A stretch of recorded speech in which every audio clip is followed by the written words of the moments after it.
Coming up today on Locked On Texas Tech, Zebras running amok in the Big 12 Conference. Is it us or is it them? We'll get into it next on Locked On Texas Tech. You are Locked On Texas Tech, your daily podcast on the Texas Tech Red Raiders. Part of the Locked On Podcast Network, your team every day. We're going to start this thing off right. Raider!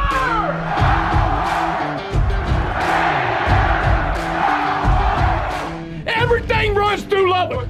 Great to be with you again on Locked On Texas Tech on the Locked On Podcast Network, your team every day, always free and available on YouTube or anywhere you get podcasts. And today's episode brought to you by FanDuel. Make every moment more. New customers joining today, you're going to get $200 in bonus bets if your first bet of $5 or more wins. So visit FanDuel.com/LockedOn to get started. With the only Chris Level, I'm Casey Cowan. Chris, great to be back with you once again, my man, and a different kind of topic today. We'll remain, for the most part, in a basketball category. We'll get back to Red Raider basketball coming up tomorrow as we wrap up the week and get ready for the weekend. Texas Tech coming back home to host Central Florida. But outside of the realm of the Red Raiders specifically, even though they are involved in this, there's been a more interesting, larger conversation afoot this week as it relates to Big 12 basketball and those rule meisters who are running the ship. We're talking about the Zebras today. You may have noticed a couple of things bubbling up to the surface as of late, and if you haven't, we'll remind you. It was only a few days ago that the coach you faced the other night, Scott Drew, ejected from a ball game, and his athletics director, in an unusual move, Baylor AD Mack Rhodes, had this to say as he spoke to the media saying, "This is an embarrassment for this league, period.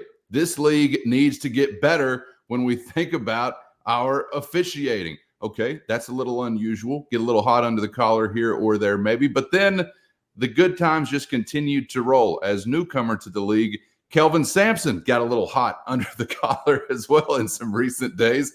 Tossed out of a ball game as his team was routing Oklahoma State. He actually spoke, or I guess declined to speak on the matter following his game. I have no thoughts. So if I say something, answer your question, they fine me $25,000. What part of $25,000 are you willing to pay? So don't ask me silly questions, because it's a $25,000 fine if I tell the truth. So I can't. So don't ask me. Look at Chris. That's down there. I learned that from Mack Rhodes. So, Chris, something we did also learn from Kelvin Sampson is that he values the truth somewhere less than $25,000. I don't know what the number is for him. And if I was that reporter, I'd say, with your salary? Oh, yeah, I'd pay it all if I got the chance to say what I wanted to say. This also, Chris, comes on the heels of a CBS Sports report talking about some of these things and actually outlining the fact that the Big 12 just now, 2024, the year of our Lord, has decided to officially grade its officials. And according to the report, the last remaining power conference to do this. I know that's a whole lot to chew on, but a bigger question here today, Chris, is it us or is it them? Because I got to tell you, I don't know how you feel about it, but anytime the Zebras are standing out to me, I'm thinking, all right, I got to be missing something here. I always hate to involve officials even in a conversation as it relates to a game, but it's almost become too big to ignore. And maybe it's not just us, man. What are you thinking about this go-around this week? You know, this is going to be interesting as it relates to Brett Yormark, because here's what the context here is that you have a new commissioner, fairly new. We understand his NBA background, and we also understand how the high level of importance that he's played on men's basketball, even so much as maybe even going outside the box with the media rights deal in time, saying, you know what, we're going to piecemeal this together. Football is one contract. Men's basketball may be an entirely different one. Okay. Whether they end up doing that or not, but he certainly has considered it. The league continues to brand itself as the best league in the country, which, it is, but I think they have kind of like started to really, promote that now. internally. And it really is a wildly entertaining league. Let's just recap. Yes, you had all the Bob Huggins, West Virginia controversy months and months ago, but like on the court and just like say the last 3 to 4 weeks, we've had one coach accuse opposing fan base or an opposing coach of stealing signs or filming his team's huddles. Yes. We've had one team go through the handshake line, dropping the anti-hand signal for that school after they beat them on their court, and then be told, "Don't you do that? That is not what we do here, new guy." And shortly after that, we have another new team that we're like, heck yeah, man! If this frustrates them, let's put it on a shirt. Let's put it on a shirt. Only to have that own school's administration, head coach, whoever go, guys, we can't do that. We would like to be good, be very collegial and be good, stewards of just sports in this league. And so let's just not do the horns down. To which got a lot of backlash. Okay, now we've got some recent ejections going on by guys that are either Hall of Famers or going to be, okay, or already in kind of type deal. Yeah. A recent national championship winner, a recent Final Four head coach. And so it never, this league has not wanted for any kind of news or needing to be, thought about, because it's just, there's all kinds of inherent drama and all kinds of stuff going on, which has been awesome. And shockingly, Texas Tech hasn't really been involved in any of it, which is, they've got their own things, but nothing as it relates here. Okay, so I think your mark can market a lot of these things, like a lot of the controversies. You even had Kansas and Kansas State, maybe an altercation in the tunnel the other night after the Sunflower Showdown, which is the least aggressive name for a showdown ever. All the flowers in the field just kind of face the sun, and they're just but the Sunflower Showdown, but it wasn't all rainbows and unicorns and all that and sunflowers in the tunnel.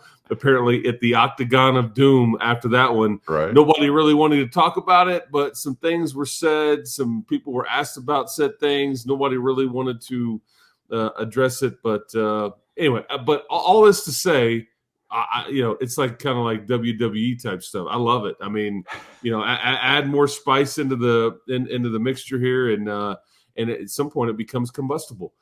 The reason that we're talking about this now is though a lot of these spices led to some interesting decisions by officials in recent days. I think you have a situation with the ejections that has led to some questions, and I think ultimately, Cowan, the question needs to be asked, because I think a lot of people have had problems with the officials, and that yes, they are now grading them. The level of play in this league has exceeded over the last however many years. And that is a fact. Has the officiating, can it match that level of play? Does it continue to match the level of play? I think it's a fair question to ask aloud, and then wonder, and for Brett Yormark to ask aloud and to try to get that answer, because I think a lot of the coaches in this league or administrators in this league would suggest to you, no, it has not. Let's just let that hang out there for a minute. I was like, uh-oh, awkward pause. I just want everybody to think about that for just a minute. This is something that kind of shocks me. An official grading system never being in place. I don't know what you were aware of prior to this. Me, as just a common fan, assumed that there was some type of, accountability, if not to the public, at least to the league office, where, I don't know, maybe they talked about hey, you were good, or hey, you were bad. Let's do this the same. Let's do this differently. What was in place to your knowledge previously? And why was the Big 12 Conference the last, apparently, in the nation to consider the bright idea of grading their officials? First, today's episode brought to you by FanDuel, and happy Super Bowl week to all who celebrate from FanDuel, America's #1 sports book. And FanDuel has more ways than you can count for you to end this season with a dub, or maybe 2 or 3 or 4, not 5, not 6. Not only can you bet on who's going to win Super Bowl 58, but FanDuel also has bets for which player will score the first touchdown, how many points are going to be scored, and so much more. National anthem action? That do anything for you? Check it out at FanDuel.com. New customers also joining today, and you're going to get $200 in bonus bets if your first bet of $5 or more wins. All you got to do, visit FanDuel.com/LockedOn to sign up. That's FanDuel.com/LockedOn to get started and make every moment more with FanDuel, an official sportsbook partner of the NFL. Yeah, John Underwood was, I think, used to be this was his job, or this was under his umbrella as far in the Big 12 offices. He's recently, I think retired, and they've got a new director of officials, Curtis. Oh man, you may have to help me there, Curtis. It's right on the tip of my tongue. Former official and all that stuff. Anyway. But John Underwood, I do think there was some sort of internal accountability at some level, but I don't know how they got to this from A to B with it. I just can't believe in my wildest dreams that you would have just been like, hey, man, you did a good job here, or hey, we think you need to do better, without any sort of actual criteria and data and somebody, a third party even kind of hey, man, they're not doing well here, or this guy just is way out of his league, whatever. But because here's what coaches want. I don't think anybody's really going to be worried about some grading system, because they're never going to see it. They're never going to be privy to that, because I can see where people would disagree with the grading system. It's all about how subjective the grading system is. Who's doing it? How harsh are they? Whatever. But ultimately what it comes down to, and this is what Jerome Tang said this after a recent game when he got teed up, this is what most coaches want.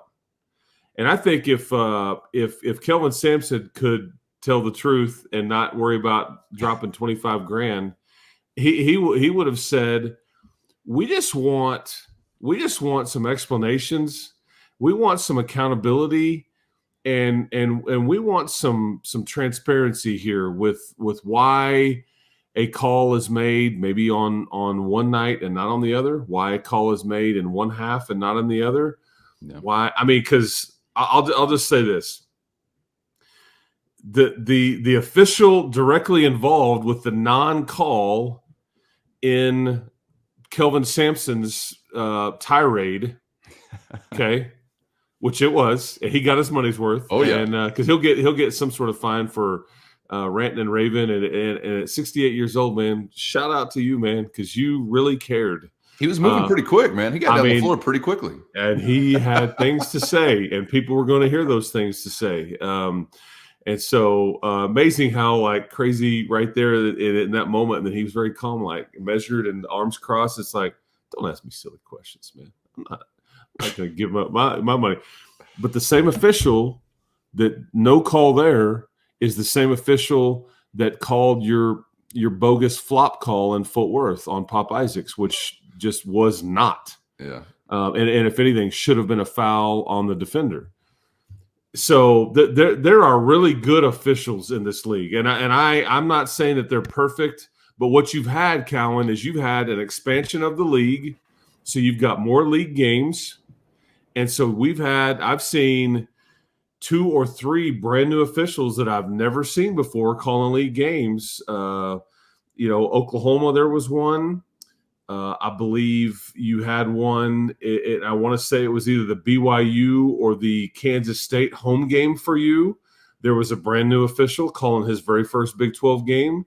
I even had to ask one of the other officials at the Oklahoma game. I'm like, hey, how do you say this gentleman's name? Don't want to make sure we don't screw it up or whatever, because we've not seen him before. And so and it's going to be even more expanded next year.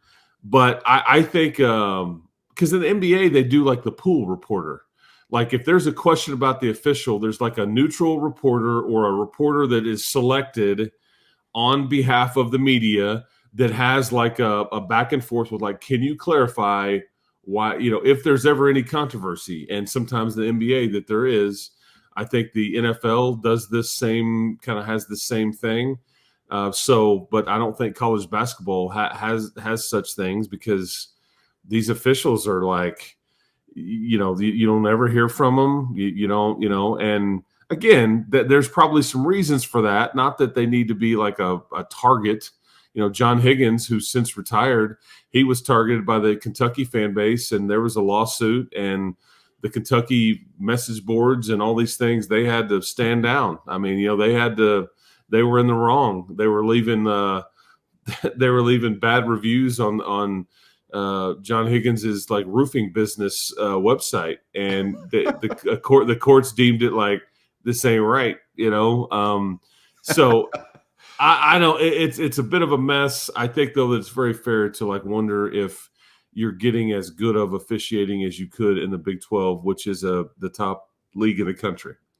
Higgins is gone. I'm not sure that I knew that, but let's all again pause for that celebratory cause. He was a good one though, because he took no shenanigans. Well, this is the thing that blows me away, is we get used to seeing these guys throughout the year just biffing left and right, and then all of a sudden they're in the Final Four. We're like, wait, these are supposed to be the best? I know. These are like, huh? Who's deciding this? Oh, let me guess. Another ref? Just another call he might have got wrong? That's also the problem when we're talking about some of these new guys with an expanded league.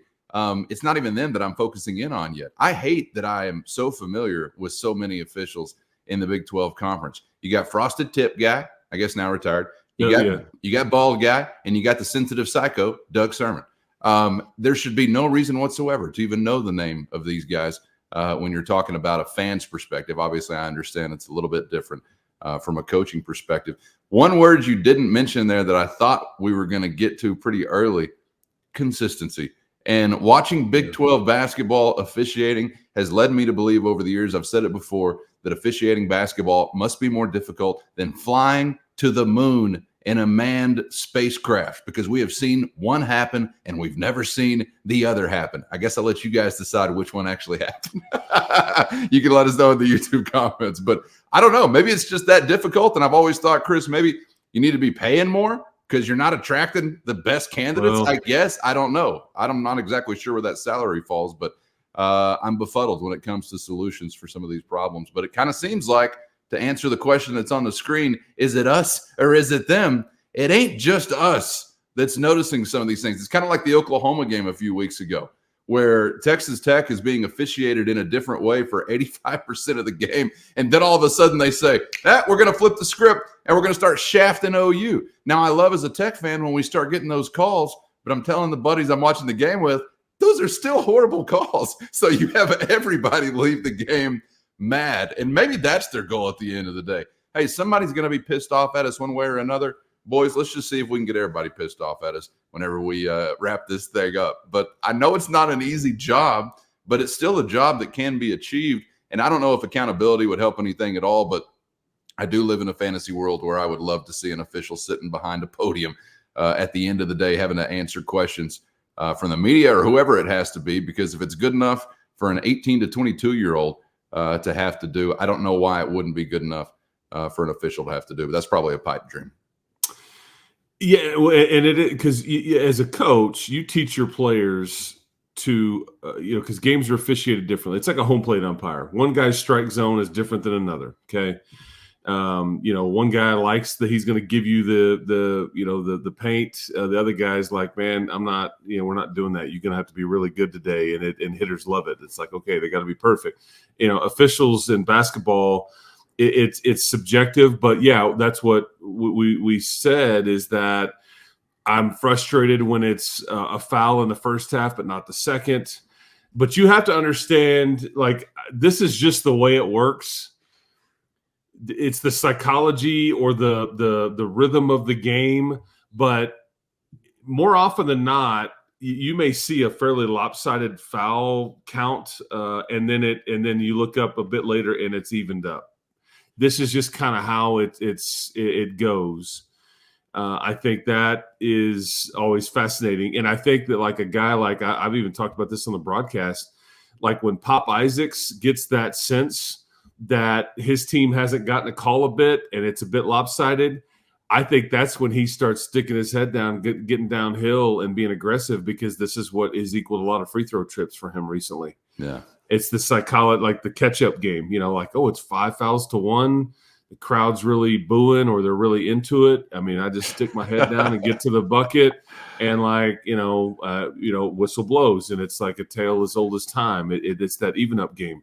What is fascinating about the other night, I'll tell you what else I learned from Mac Rhodes is that if you make enough noise, the foul count that your next game is going to be 25-15. And maybe this is what Mac Rhodes paid for. Maybe Squeaky wheel. Maybe it gets greased. Maybe that's what I mean. I don't know, but I think it was fascinating watching the way that game was called the other night. It's like Kyron Lindsey and Robert Jennings. You breathe on somebody, and it's like whistle, whistle, whistle, whistle. 8 personal fouls combined, and Yev Misi and Jonathan Ananawa or Jonathan Chama Chachua and the other center, name escapes me right now. It's early, sorry. Ajanawa is his last name. But anyways, just so physical and all those things, and just allowed to do it. And it's like, And Grant, at one point, he did this number. It's like he just he just threw up his stat sheet. It was like, I don't even know what. Well, that was another game that turned on a dime at some point. You saw a big stretcher. It was like all against red and black, both ends of the floor. And you're like, okay, what's happening here? I find no reason to ever believe that the foul calls have to be even. That's the other thing that irritates me. Like, oh, we caught up and it was even. All right, so you started screwing the other guys? Just call the calls. Just make the call. There's nothing in the book that says it's got to be even. If one team's fouling more. Oh, it wasn't. It wasn't even. But I mean, more often than not, that's kind of the game that's played. You can kind of follow it. But if it's a foul, call it. If it's not, don't call it. And part of them being impacted by the crowds and the egos and this is my strike zone, et cetera, whatever, is part of why eventually baseball officiating will be replaced by robots. And I welcome the day. They are horrific. That's a whole nother conversation, but there was a study done long ago as they tried out some of the robotic officiating in lower level baseball. And if you think that the percentage of calls that are not missed from a baseball perspective is not having an impact on the game, you're crazy. By the way, where does it tilt? To the home team.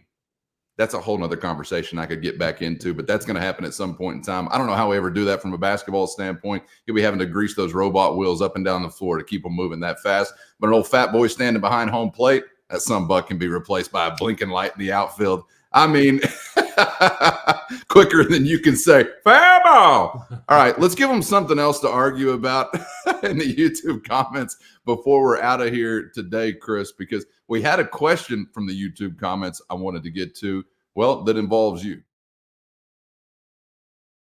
First, today's episode brought to you by Gametime, and you shouldn't have to sweat it out when buying tickets to your favorite events. And with Gametime, you'll never have to, because it's always a breeze using the Gametime app, where you'll find killer last-minute deals, views from every seat, and their lowest price guaranteed. And right now, if you happen to be in Vegas for the big game, all users get $100 off when they buy that ticket with their code VEGAS100. Gametime has deals on tickets right up to the start of the event and even an hour after it begins, which means Gametime is the place to find last-minute seats to any event. The fastest and easiest way to buy tickets, but not just fast, also secure and simple to use. So take the guesswork out of buying tickets with Gametime. And right now, again, all Gametime users can get $100 off of a big game ticket with our code VEGAS100. That's VEGAS 100. Terms apply. Just download the Gametime app and use the code Vegas100 for $100 off a big game ticket. Or if you're not going to the game, just use our code Locked On for $20 off your first purchase. Download Gametime today. Last minute tickets, lowest price guaranteed. Here it is on the screen for those watching on YouTube. This is from Rusty Reed, and this is after the trip to Waco. He says, of all the Locked On hosts I watch, Chris has a unique perspective on Big 12 basketball. He's right in the melee. It would be interesting to do a show where he ranks Big 12 venues as the atmosphere and experience for the visiting squad. Rusty, thank you for being out there, and thank you for the comment. Your wish is our command. After some brainstorming yesterday, here's a top 5 to throw at you. And because we are humble and fair-minded guys, some say the most fair-minded podcast in the nation, we're going to assume, yes, Texas Tech is number 1, but this is from a visitor's perspective. This is from Chris Level's visiting perspective. So the Red Raiders not qualifying for this list. But this is how we ran it down, Chris. Top 5 dead or alive. Number 1, Kansas. Number 2, Iowa State. Number 3, now maybe the newly arrived Baylor Bears. Number 4, West Virginia. Number 5, Kansas State, the aforementioned Octagon of Doom. You've been in the middle of all these, like Rusty was saying, Chris, and I'm curious to hear your thoughts on why some of these make you feel that way. And also one thing you mentioned to me, some in the league may have to do with the quality of the team, and then sometimes that has nothing to do with it. They just show up anyway. Yeah, and that definitely is, so some context here. Kansas and Iowa State are really 1 and 1A. I can't really say that one is harder than the other. They're both, and what makes them different is that now Kansas has usually been good. Okay, so hear me out there, but Iowa State in some of these years hasn't been. They've had some down years. However, their crowd is still phenomenal and intimidating and all that. So that's what makes Kansas and Iowa State different, is that regardless if they've, now again, I'm saying this, and Kansas has just always got a good team, but like Iowa State is different, I guess, because we're home, their home environment it is maintained whether they're having a phenomenal year or a lousy one. And I think that's impressive. And then like Baylor would be, and I don't know if I'm getting caught up in recency bias or not, but Baylor would have not been on this list if not for this new building. But this new building does absolutely give them a home court advantage. And it's loud. It's because I thought Houston's building was impressive. TCU's got a smaller venue as well that's been updated and all those things, but I just didn't think the noise or the juice or the was near as much at Houston or in Fort Worth as it was in Waco. And again, part of this is that some of these teams are really good. Houston's team was really good, and maybe it's because they beat you up that night so much that it wasn't ever that too close. And so yeah. I don't know. But I thought that the general environment in Waco was very impressive and worthy of being on this list. Now, these last two, because I do want to mention that Houston, I was impressed with Houston. I just don't know if it was like a top 5 deal. But these last two, when they're right, it's very difficult to play at these places. However, I do want to say that I have been to these two places on multiple occasions where the team isn't really, doing well, and it's not that intimidating. So you have to understand the caveat there with West Virginia and Kansas State. But when rolling and when full, yeah, look out. It's going to be tough to get out of there with a win. And the old Coliseum at West Virginia, it holds a ton of folks. I think West Virginia does more often than not support their program, whether they're winning them all or having a tough season. They will show up, but it's just not quite the same. And nobody like Huggins could get the people worked up because he was whining all the time, and they fed off of his like frustration. All those things. You imagine like Huggins involved in this same officiating controversy that we had earlier. I mean, he would have gotten his money's worth for sure. and then mumbled at the press conference afterward. I don't know. What do you want from me? And then Kansas State, I think people probably got a good look at that on Monday night. Now, granted, that's when Kansas comes into town, the Octagon of Doom. They have there's a variance there on whether the students are really into it or whether they're just kind of checked out. Some of the Bruce Weber years, they weren't all in. I think with the Jerome Tang hire, they've been all in really since he's gotten there, and it's a very difficult place to play. Thankfully, on this list, you don't have to play at two of these places. You've already played at one of them, and you still have two other remaining. And I will say this too: I haven't been to BYU. I hear great things about that environment, or I say, things is like what's a really tough place to play because they put, I think it's like 18,500 in the Marriott Center, and I think more often than not it is full. That's a lot of folks, man. Yeah. So they got some newcomers coming that are probably going to shake it up even further. When we've experienced BYU, you got Arizona coming to the league as well, Utah. So maybe this list looks a little different a year from now. Good stuff, man. Fun conversation today. Sound off on any of the above in the YouTube comments. Would love to hear from you. Chris will be back around to get ready for Red Raiders and Golden Knights, a.k.a. Citronauts, coming up tomorrow as we wrap up the week, man. Looking forward to it. Thanks for the time as always. Enjoy the Thursday out there, everybody. Stay out of the wind. Maybe a bit difficult, but other than that, keep hope alive. And make sure you're subscribed on YouTube or anywhere you get podcasts so you never miss an episode. We appreciate you being out there. For Chris, I'm Casey, and hope to see you back for the next round of Locked On Texas Tech.